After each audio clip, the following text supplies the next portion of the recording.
আমাদের পুরনো কালচার, আমাদের রুট, আমাদের এনশিয়েন্ট যে হেরিটেজ গুলো আছে সেগুলো এই জেনারেশন এবং আগামী জেনারেশনের কাছে আমি পরিচয় করা দিব। এবং যে আমার রাজনৈতিক পথ চলাটা শুরু হয়েছে, এর আগে আমার কোনো সক্রিয় রাজনীতি করার কখনোই কোনো অভিজ্ঞতা ছিল না, কিন্তু আমি আমার দেশের জন্য কাজ করেছি। এবং দেশের জন্য কাজ করার জন্য সবচেয়ে বড় প্ল্যাটফর্ম হচ্ছে রাজনৈতিক প্ল্যাটফর্ম, আমার যেটা মনে হয়। যারাই রাজনীতি করতে আসে তারা ওই স্বপ্ন নিয়ে আসে যে তার দেশের জন্য কিছু করতে চায়। ওই স্বপ্নটা আমারও এই এই যাত্রা দিয়ে শুরু করলাম আসলে।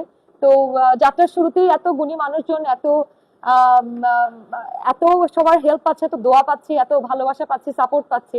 আমি এটাতেই আমার জন্য আসলে উইন উইন সিচুয়েশন। কুষ্টিয়া আমার শ্বশুর বাড়ি।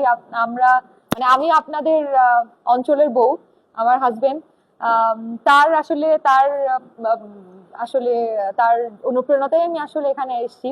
আর আমার কুষ্টিয়া সম্পর্কে অনেক বেশি জানার আমার সুযোগ হয়নি, কারণ খুব 1.5 বছর হয় আমাদের বিয়ে হচ্ছে। তো আমি 1.5 বছরই আমি জানতে পেরেছি, খুব বেশিবার আসাও হয়নি। কিন্তু কুষ্টিয়াতে আমার এর আগে আসা হয়েছে, লালন মেলা আমি অনেকবার এসেছি।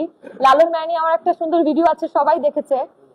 বাংলাদেশ থেকে শুরু করে পৃথিবীর বিভিন্ন দেশের মানুষজন আমার এই ভিডিওটা দেখে থাকে। মানে আমি যে ডিসকভারিং বাংলাদেশ সিরিজটা করি, যেটার মাধ্যমে বাংলাদেশের কালচার, হেরিটেজ এটাকে রিপ্রেজেন্ট করার চেষ্টা করি পুরো পৃথিবীর কাছে, সেই গতিধারায় আমি চাই কুষ্টিয়া এটা শুধু বাংলাদেশের না, পুরো পৃথিবীর জন্য একটা কালচারাল হাব হয়ে উঠুক।